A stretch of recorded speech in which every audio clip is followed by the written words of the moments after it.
This song is about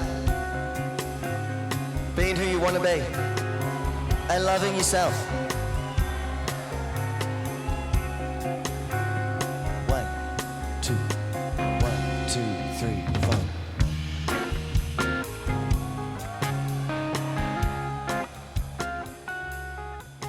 4. So let's get it going. So, Kat, welcome, our esteemed guest for this session. It's been a long time in the making. Like, God, it's been like what, like probably a month and a half since we last talked about that, right? So I'm glad that our schedules finally lined up and we're able to do this. I'm interested. I want to hear more about the spreadsheets and having that like life index one. That was really cool. I have to do it. So I want to get some more tips on it, but yeah, definitely. So Kat, welcome. Tell us about yourself and what you do. So my name's Kat Sklar. I originally, career-wise, wanted to be a writer, and I realized after a year of doing that full time and feeling very successful about it, getting a lot of articles published, that I had made $2 an hour, and what I really wanted after actually was health insurance. So you know that phrase, "death and taxes," the only things that are certain. As only a person in their late 20s or late teens, early 20s can, I took it very literally. I got a business degree and went into doing taxes and got my certified public accounting license. And it was pretty good for health insurance. Not a lot of fun otherwise, even though I am a grade A nerd and I liked hanging out with accountants. So after about 15 years, I was like, you know what? I like talking about taxes. I love teaching people. I like talking about money. But I would be fine if I never had to do another tax return again. Like, that would be great, actually. I would be fine if I never had to look at another tax return. Now, I think I overestimated that because now that I'm 3 years out from starting my own, hanging out my own shingle, when it's like time to do my tax return, I'm like, oh, a little treat. And I'm like, you are so broken, my friend. You are so weird and broken.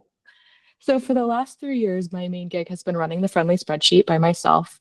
And most of what I do is teaching people how to use You Need a Budget, which is a personal finance software package that changed my life in 2011 when I Googled, you'll never guess, I need a budget. And it came up.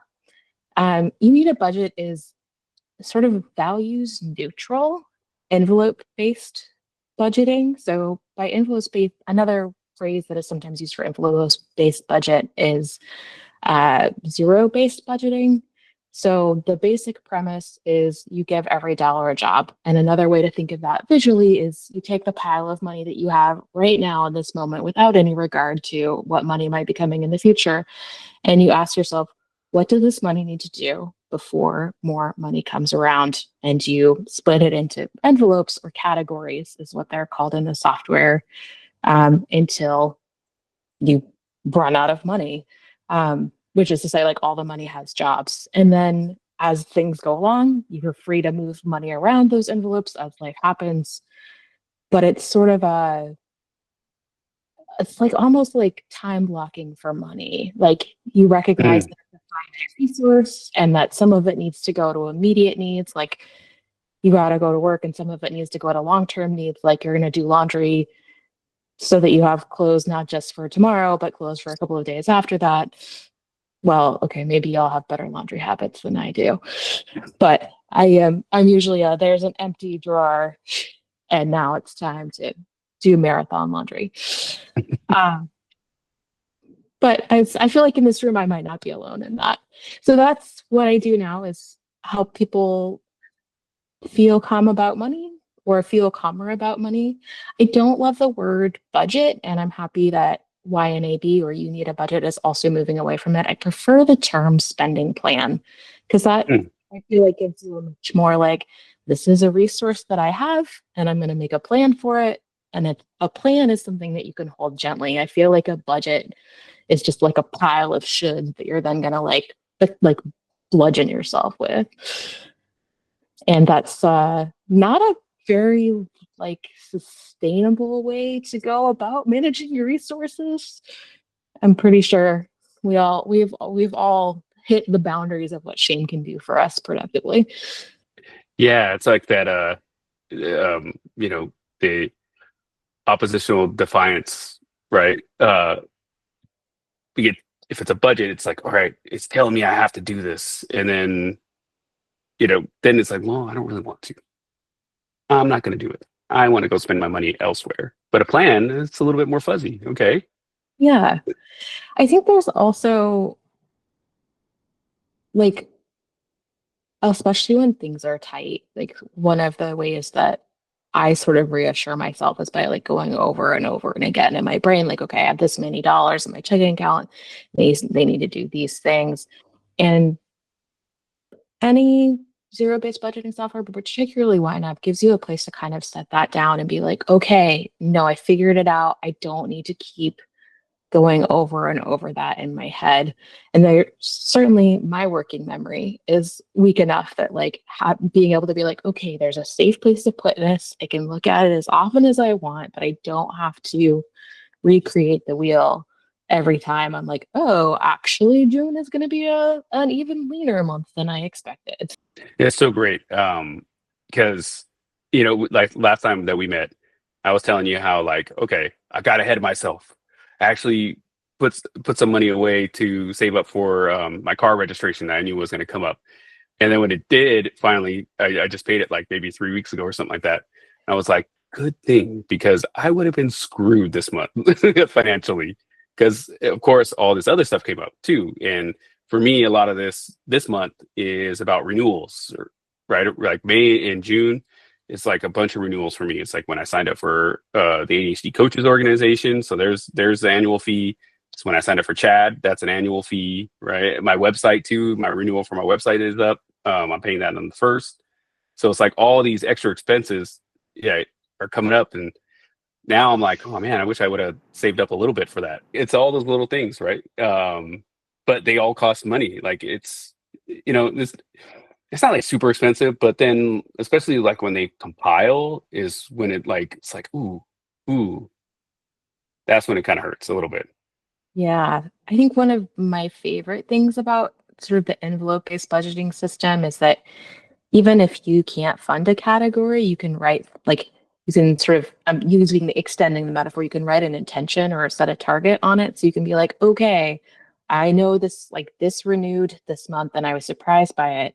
And I'm gonna make a note for myself next year that it would be nice if when next June runs around, I have $500 for all of the business expenses that renew in June. Yeah, if we And spread it over YNAB 12. yeah, it's smart. So if it's like in 12 months in the future and you haven't funded it for the last 4 months, it tries to spread it out evenly over the remaining time. Or you can be like, not this month, but we'll catch up next month.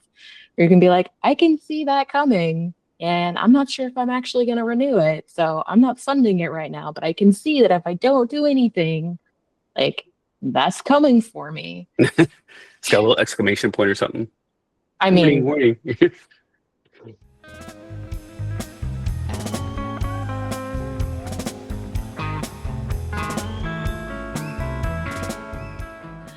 so when you've got things piling up, and I'm going to use a little bit less urgent of example of so if you have a lot of debt of various sources, because I think the same philosophy applies. If you have an overwhelming amount of debt and you have a little money to put towards it, like which debt do you put it towards? And there's sort of three schools of thought, and I promise this comes around to the bills question too. So there's the snowball method, which says start with the smallest one. The reason being that that's the one you're going to build a sense of momentum by paying off the smallest debt first. There's the avalanche method, which is pay off the highest interest debt. And that's sort of about being number smart and feeling good about being number smart, that you're reducing by paying off the highest interest bill, you're reducing your overall monthly cost because that's the one that that's piling up monthly fees the highest. And there's the third one, which doesn't have an official name like the snowball and the avalanche, but has sort of deal with the one that has the most emotional impact. So you think when you have a pile of bills and you can't pay all of them and you need to pay some of them, you take a sort of similar approach to thinking about, okay, which, first of all, you gotta go the hierarchy of needs, right? You gotta make sure you got housing and that you can stay at a livable temperature and that you've got water and food. And after that, there's sort of the, okay, I can't pay all of these. And which ones, like, which ones of these are going to make living in this situation more tolerable? So is it, in the credit card analogy, is it going to be having a sense of momentum from paying off something small, so I'm not getting any more reminders about that small thing? Is it paying off the one that is going to be accumulating fees at the highest rate? Or is it paying off the one that has the most emotional weight or the most dread when those past due notices are coming in? And I think all three of those are valid ways to go about it once you've got your basic needs sorted out. And as much as I hate making phone calls, I think it's also worth remembering that on the other side of most of those bills, there is eventually a human being who maybe has the ability to cut you some slack or write off some fees. I used to work in accounts receivable, and I was allowed to write off $100 in late fees for anyone who asked, but I couldn't offer it. People had to ask. And I found going through life that most of the time when I can get to a human on the phone, they have a similar, there's something in their sort of their accounts receivable job where if people ask for something, they can cut them a break.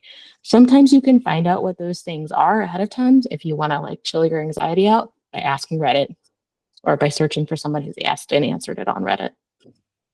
I think like that's like people are generally like pretty kind out there for the most part, and then just like approaching just a little bit of like approaching with that default too when you make these phone calls, I would assume.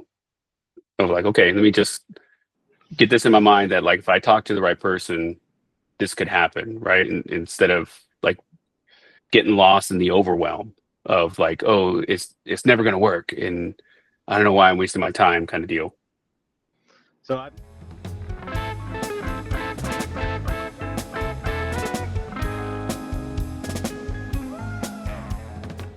So this, like what I'm thinking right now, this is a great tool for people who are really kind of like impulsive with buying, which is a big problem for people with ADHD.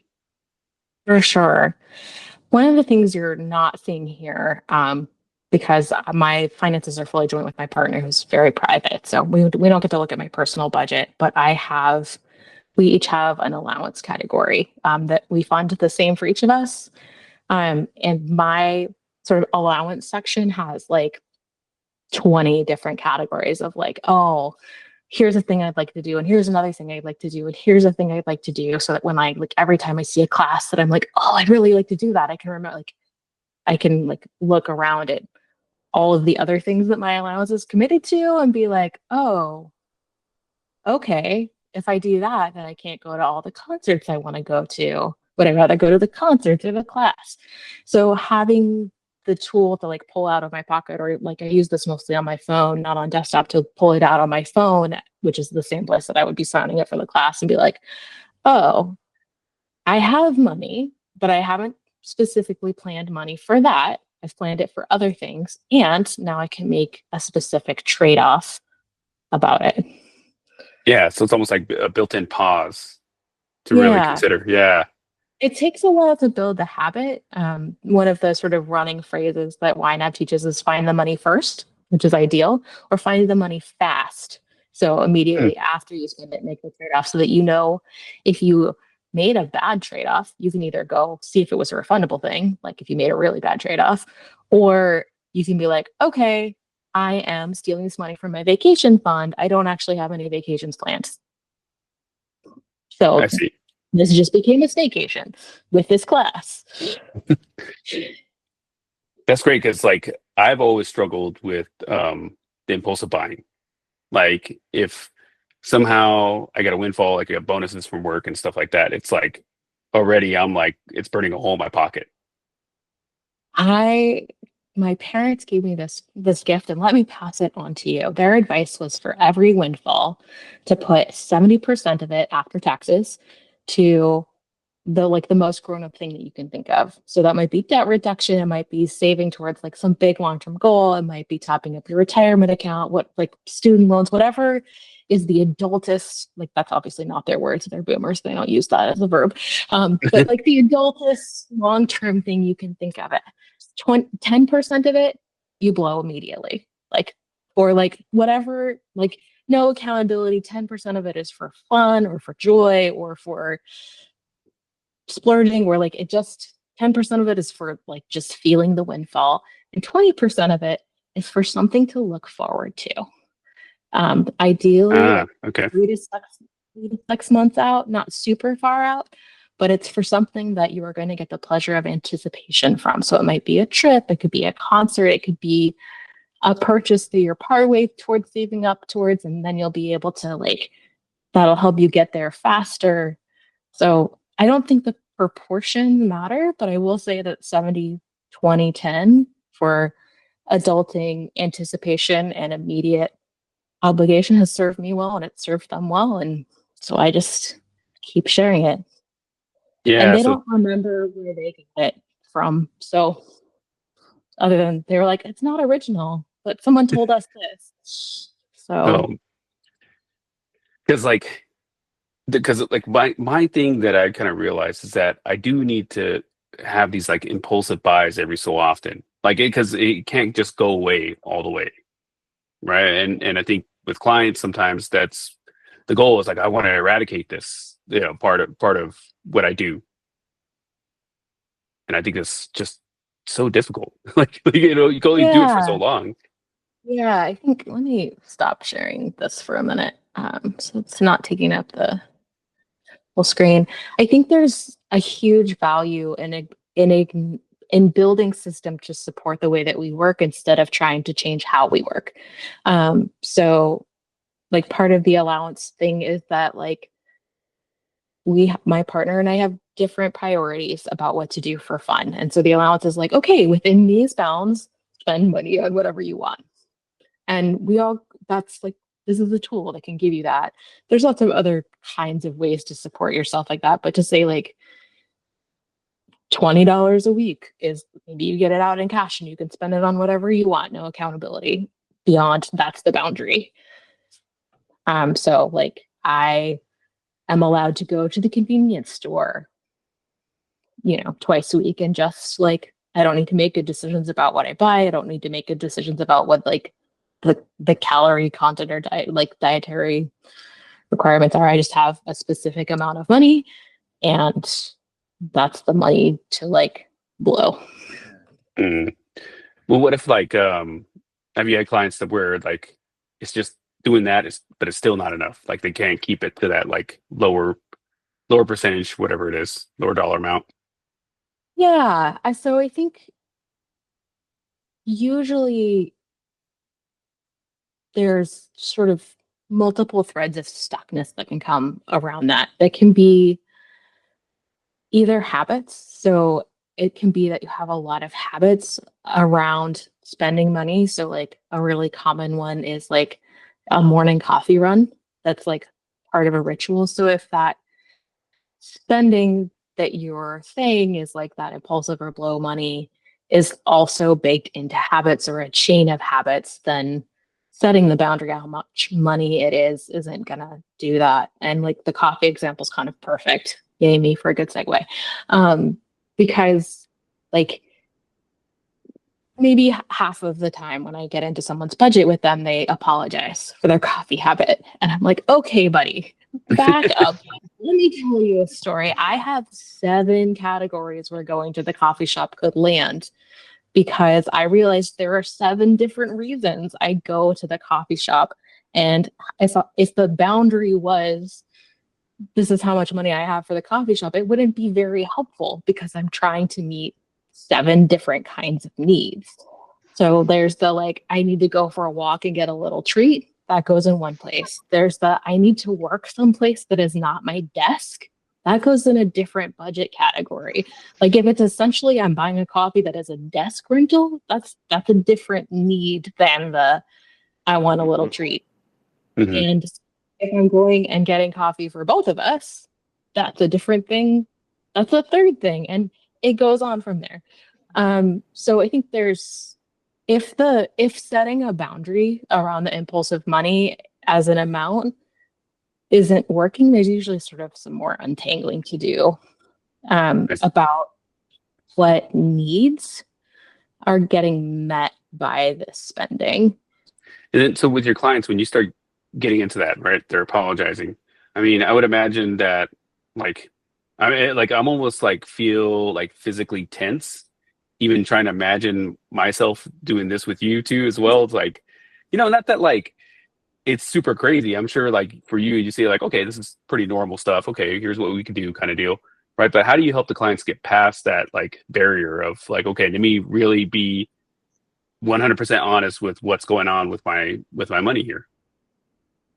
So I think the downside and the upside of YNAB is because you see all of your transactions, and then one of the steps that I didn't show is you reconcile to your bank balance. So you know that you're looking at the real thing and you really have all the transactions. There is this sort of gripping honesty of like knowing where all your money went. And sometimes like that's really emotionally overwhelming. And I think that's why people end up using a YNAB coach instead of just doing it themselves. Lots and lots of people successfully use YNAB without ever using a YNAB coach, including most of the people I tell about it who go on to use it.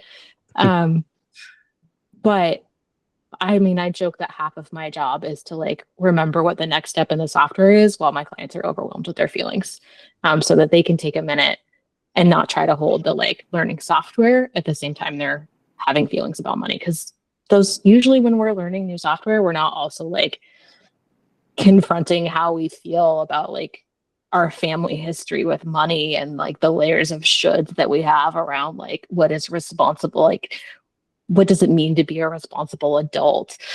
Like usually those aren't activities that we're trying to like cross mingle.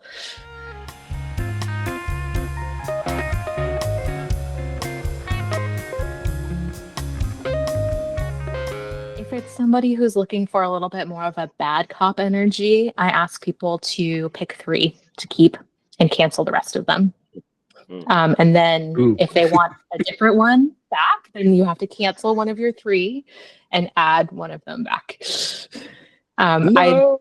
Not everyone likes that bad cop energy. I'm a little sad.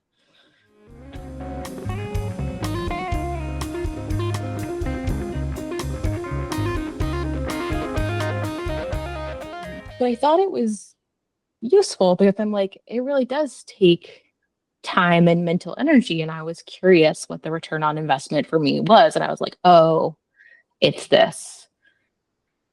There's some things in mind how I'm wired that's like, oh, it's nice to have all of the dollars have a plan and to know that when I'm spending out anxiety wise, like even if I'm not spending out about money, like it's still reassuring to me to come back and look at it and be like, okay, look, I can't tell you whether it's going to be safer to be a non-binary person in the next 4 years or if it's going to continue to feel very dangerous. It's probably going to continue to feel very dangerous, but look at this beautiful system you have to make sure that your utility bills that vary wildly by season and get billed at erratic intervals are good. Like it's fine. Like in Portland, your water gets billed every 3 months. Your trash gets billed every 2 months or every 6 months. You have this like ginormous bill month where you have both your water and your trash due. So like being like, I don't have to worry about that. I have a system set up to support myself. And as things feel dangerous, there are other ways that I can build systems to support myself. So it's like this ongoing reminder of like, okay, I'm resilient. I can build systems to support myself, which is like kind of a lot of weight to put on my financial tool. But there you go. There's a reason that I do this for a living. Wow. So it provides a lot of like security mentally in a lot of ways for you. Yeah. And I think that's pretty common among long-term you need a budget users is that this one thing can take up so much energy. And so having a place to set it down and to come back to be like, no, it's cool. I have a plan. Or like our water heater died and we did not have a replacement water heater category, but we did have a home repairs category. And so we kind of sat down and we were like, okay, this wasn't what we were planning to do with our home repair money, but hot water is a necessity. It's not it's technically a luxury, but it's not like literally. Yeah. Yeah. Yeah. I can imagine it'd be very cold to take a cold shower in Portland. Yeah. During the winter. Yeah. Yep. Luckily this was in May, so it was good. it was okay. We were like, okay, no, we can do this and it's fine. We have time to refill that home maintenance category. So the stress was around like figuring out who to hire and what kind of water heater to buy, not around how we were going to pay for it, even though it was multiple thousands of dollars to get it taken care of. So that's sort of the long-term payoff of using a budgeting tool, is that the stress isn't about so much is there money, because like sometimes there just isn't. Yeah. And so you gotta be like, oh yeah, no, there's not money for that. Like, no, I can't go on this cruise. No, I can't say yes to this bachelorette party that I want to go to. No, I can't do this and maintain my other priorities. But it's nice to have that, like, oh, it feels like I have a lot of money in the bank, and also all of those dollars have jobs, and I'm happy with the jobs that they have. So I'm going to say no to these other things. Almost like prevents a snowballing effect into the other parts of your life, where so this thing breaks down and all of a sudden you got to find the money. Okay, I don't have the money, but then like it's already enough to try to figure out like, okay, what kind of water heater, who's going to install it, and all that kind of stuff. That's already like a lot as it is. And then if you don't have that plan, don't have that money, then all this other stuff adds on top of it. Then it becomes this huge thing, or it could be. Right. And like if I had needed to, I could have been like, okay, I can borrow this from the tax money.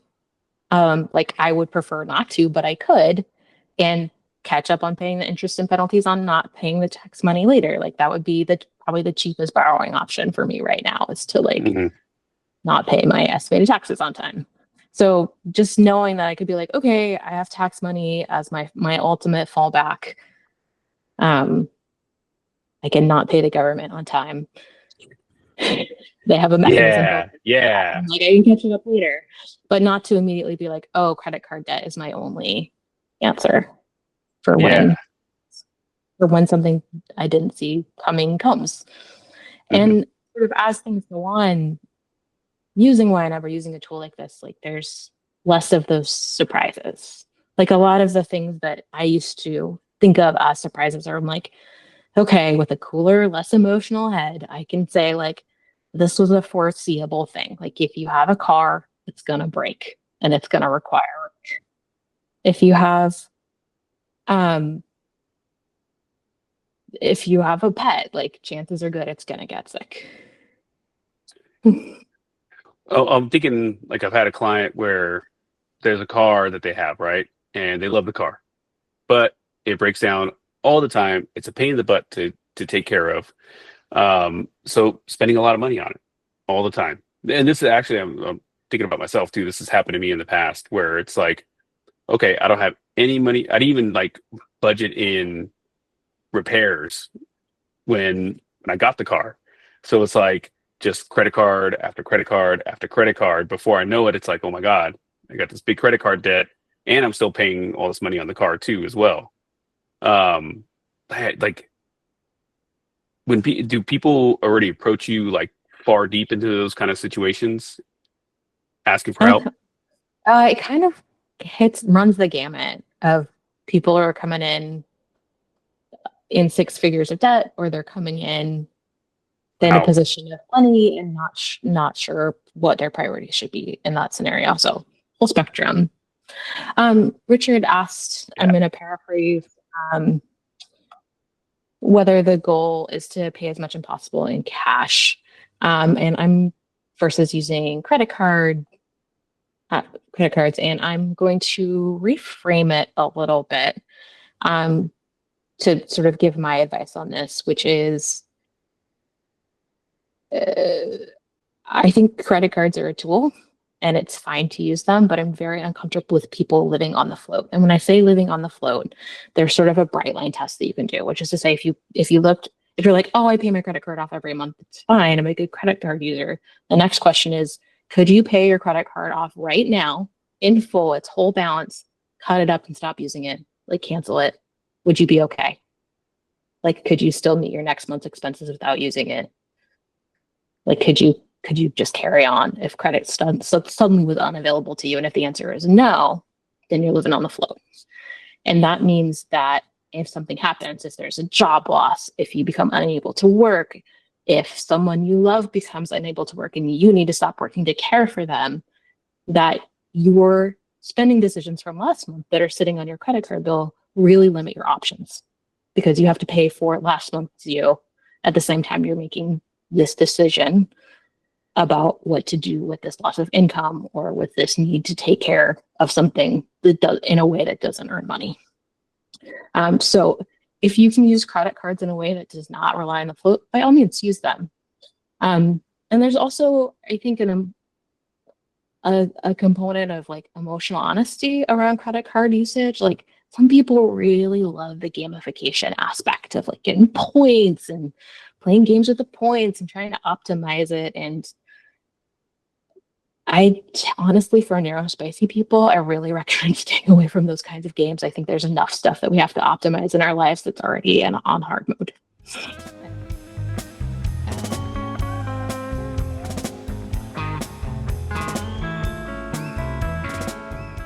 I also have sort of some different than the usual financial advice, which is that I think it's worth paying the minimums on your debt for a while to accumulate a cushion, so that a sort of a debt prevention cushion, if you will, so that increasing your debt isn't your only option. So that when something, even if it's $500 of cushion or a month of living expenses of cushion, that you have choices besides increasing your debt. And then you can use that cushion once you have enough of it to be like, okay, the best use for this money to reduce my debt. So when I run into people who are like really gung-ho to aggressively pay down their debts, I usually ask them to slow their roll and make sure that if something happens, because I feel like for most people, when they end up on a debt payoff journey, if they're very aggressive about it, their debt balance goes down, but it goes down volatilely because things come up and then they can't pay as much as they want. So there's a lot of noise in the process of reducing their debt. And I feel like for most of us, we'd rather be have a clear trajectory, a gradual pay down that's maybe at the same rate ultimately or very close to it, but that's less dramatic. So that's where setting up a little debt prevention fund for yourself, or saying, okay, if I normally make more than the minimums for 1 month, I'm going to make the minimum payments and hold on to the difference between the minimum and what I've been paying as a debt prevention buffer. And then the next month, I can look at that debt prevention buffer and be like, hey, did I actually need that for something that I would have ordinarily gone into debt for? Or like that would have ordinarily like slowed my roll? Or can I put it towards paying off my debt, so that you'll have that sort of rolling little bit of ease to make that overall debt burden a little less hairy. Yeah, because we could write it a little too tight sometimes. I never thought about it like that. That's like opposite of what I would think would be the traditional advice. I don't know. For like money wise, for me, what I found works, and I was thinking about the credit card with using the credit card as a tool, right? Mm-hmm.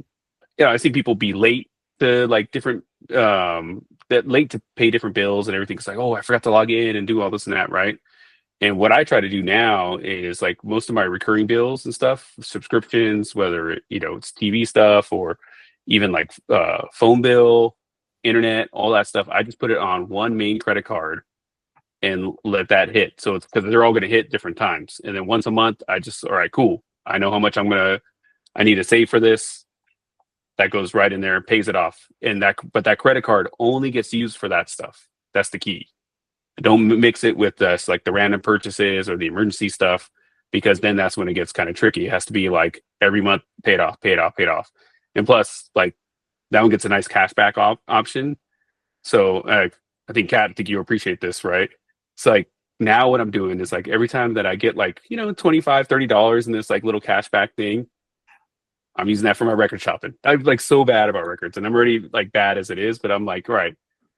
Unless it's like somebody that like it's an automatic buy, some artist I really like. That's my like one where okay, I could just go buy a random record. It has to come from that fund. Let's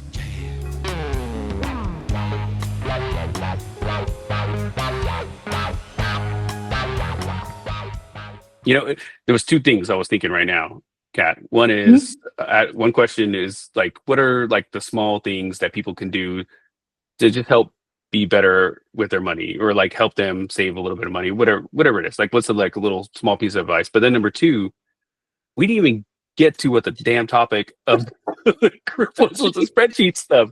We didn't even get there yet. So I was thinking about like, back. yeah. So I don't know. You go with it from there. Okay. Let's see. If I could give everyone one piece of money advice and they were going to act on it, like they're going to take it as homework. I would say look at your spending in the last month. And if there's a subscription that did not bring you joy or that you didn't use, cancel it. That's it.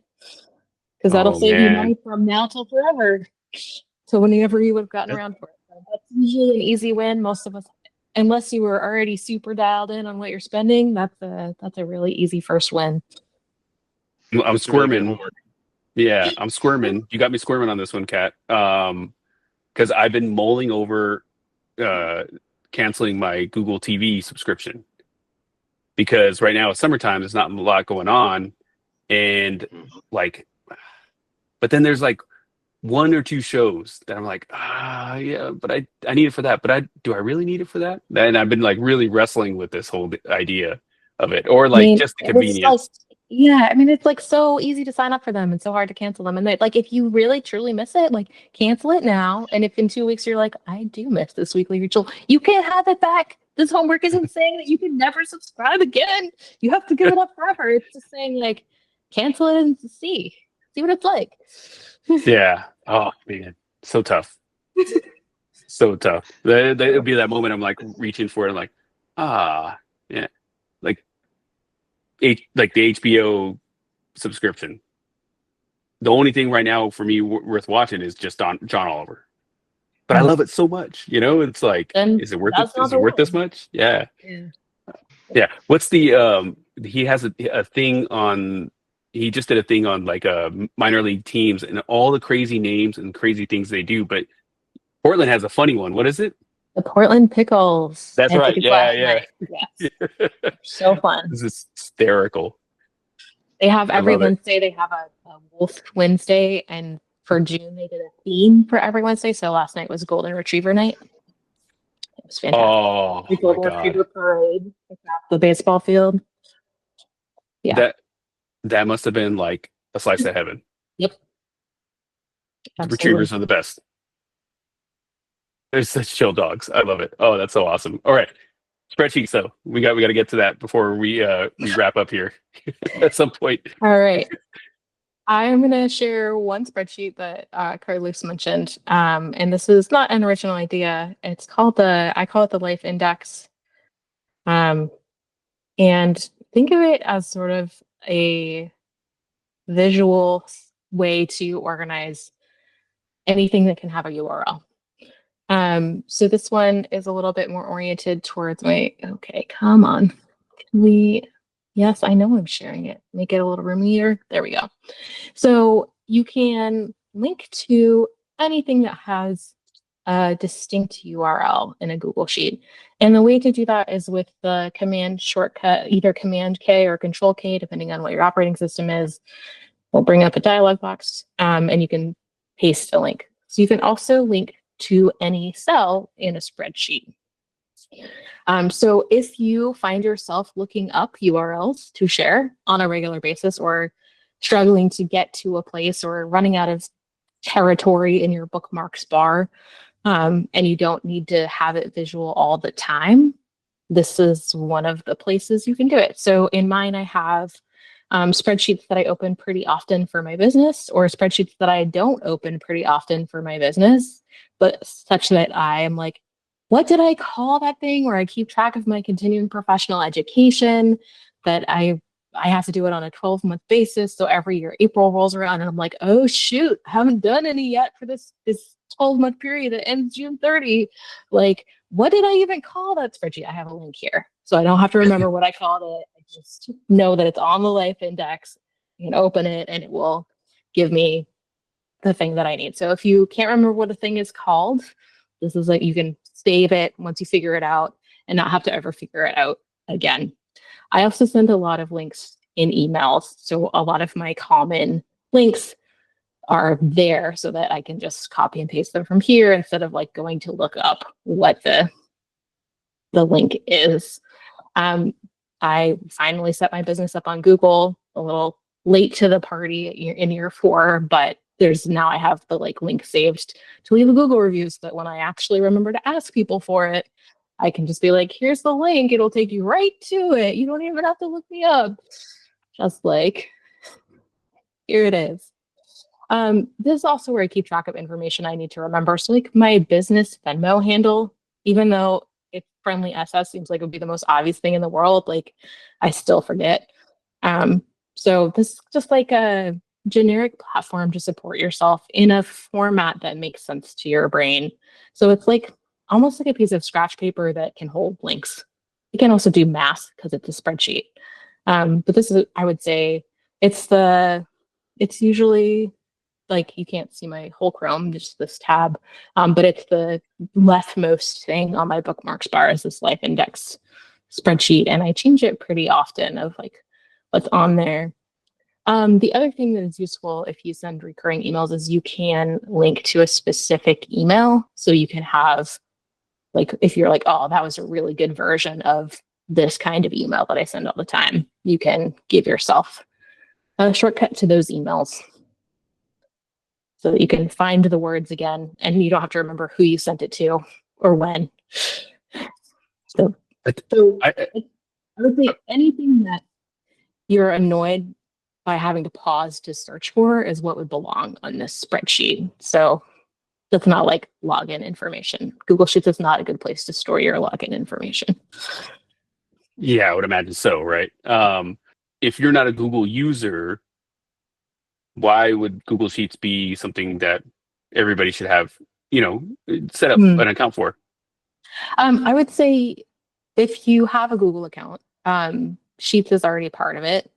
You might not know this. This is one of my favorite tips. If you are logged into a browser with your Google account, especially Chrome, but any browser will do, and you go to the URL sheets.new, it will give you a blank spreadsheet saved into the top of your file structure in your Google Drive, which should be really nice if you're like having an idea and then boom, there you are. If you don't have a Google account and you want to use spreadsheets, not everyone does, and I just maintain that they haven't met the right spreadsheet yet, but that's my bias showing. Then you can have a Google account without having a Gmail address. You can use any email address as your login for a Google account. I know some people don't want Google to have their data, and that's totally valid. I don't think there's another good option out there that is free. So part of what the free is paying for is that Google can see what you're doing. Yeah. And if you are okay paying for privacy with your spreadsheet or data, there's other good options.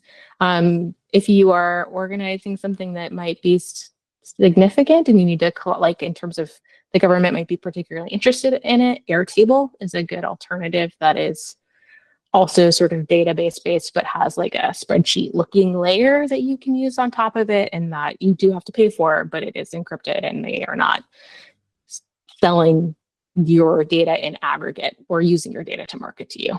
So that would be my recommendation if you want to be more secure and you're willing to pay for the privilege. Okay, so next spreadsheet question. Yeah.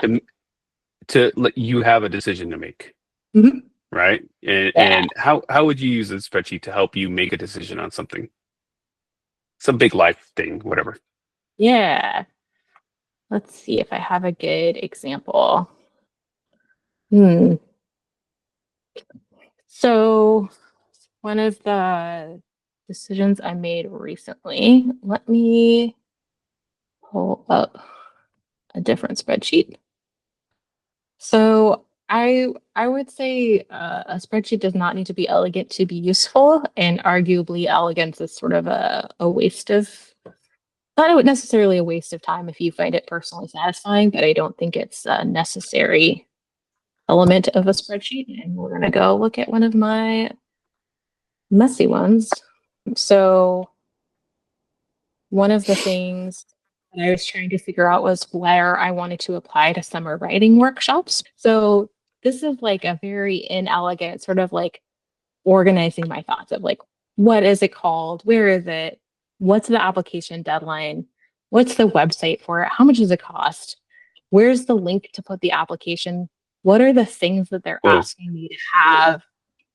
Like, what is the format requirement? A lot of the places had like really specific formatting requirements, or they were like, the word count needs to be this, or the word count needs to be that. So I was like, okay, how many writing samples Wow. am I going to have to apply to these things? Do they need like specific requirements on the applications for having a biography section? So this is where I was like gathering the like, when is it? Where is it? How much is it? When do I need to have my shit together for it? So that's kind of a pretty good example of starting out of like when I need to compare things or collate data, like, because again, my working memory, not fantastic. So as much as I can give myself a format to hold that so that I can have room in my brain. Mm. So that's a pretty common use case. I also keep a packing list. I did. So like just then once you have a packing list, you can reuse it for the next trip, which I did.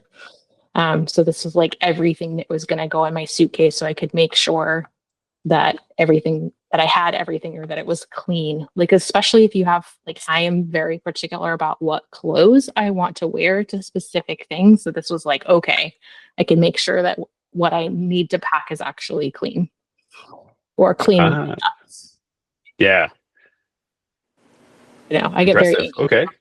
So that's like a way to handle the anxiety is to like make a really detailed list and be like, no, you have everything that you need that you can't easily replace. Mm. So almost like for spreadsheets for you sound like a memory extender. Yeah. Yeah. Yeah, like that you can give it your brain. You can let it be like a corner of your brain. I did 100 days project to sort of kick off the book where I kept track of how many minutes I worked on the book during the day. One of the fun / horrible things about working in public accounting is that at least at the job I had, I tracked my time in 6-minute increments for 15 years. So like part of my brain is just always tabulating tens of hours, and it doesn't look like I'm going to be able to get rid of that part of my brain. Unfortunate. But it meant that I could do this kind of tracking and be like, oh, every time I came to parts of the project where it felt like I hadn't been making that much progress in one of these lanes, I could come back and do like a little check. One of the things that not everyone knows about Google Sheets that I loved to share is that you don't even need to use a formula to add a sum. In the bottom right corner, it will do a little bit of math for you, and you can Oh ask yeah. that math you want it to do. The restaurant manager in me loves that part. Yeah. Yes. I've used that so many times. Let me just highlight all these. Okay, good. I mean, I I don't want think to bother the putting in the other formula. thing that I love about spreadsheets, and I know we're at time for the neurospicy brain, is like once I was done with this 100-day project, this was not how I wanted to track things anymore. It was too detailed. I wasn't that interested in it at the end of it. So I just set up a new tracker for tracking after the project. And I was like, I'm actually interested for this. And like just knowing that I worked on it and where I worked on it, I was curious if there was a correlation in my focus level between what device I was writing on and Oh where wow. I was. So I collected that data for myself, for a while, and now I'm bored of this tracker, so I will start a new tracker. But it's all in the same workbook, so that I can give myself that little dopamine hit of being organized in a way that feels relevant to my brain in that phase of my project. I'm definitely, for the most part, a person who will use a planning system for like 3 months and then be like, the interest has worn off and now I'm not using it and I'm going to start a new one. So a spreadsheet is a low cost lift to switch when the brain is like not into it anymore. Yeah.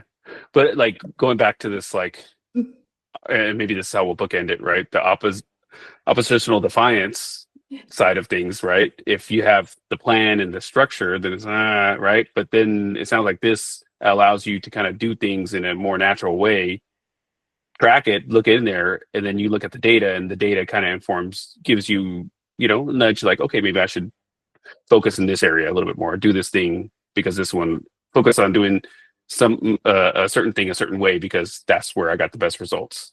Yeah, like what I learned from this most recent tracking episode is that I wasn't wrong. My focus is really, really good in a coffee shop.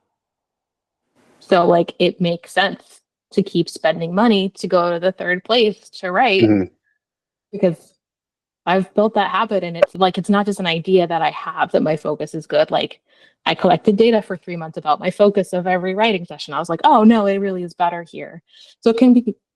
And then I was like, cool, that was what I wanted to know. I don't care anymore. Point proven, huh? And plus, Stumptown has great coffee. True. That is true. Yeah. So bonus for that. Good job, me picking where to live. Yeah, right. Well, Kat, it's been a real pleasure. I've learned a lot. I'm not going to look at spreadsheets the same now. Right. I love this idea of like using it to like influence your decisions, right, in a way that gives you agency rather than saying I need structure, right? Well, Kat, thank you so much. It's a real pleasure. Glad it finally happened. Yay, we did it. Right.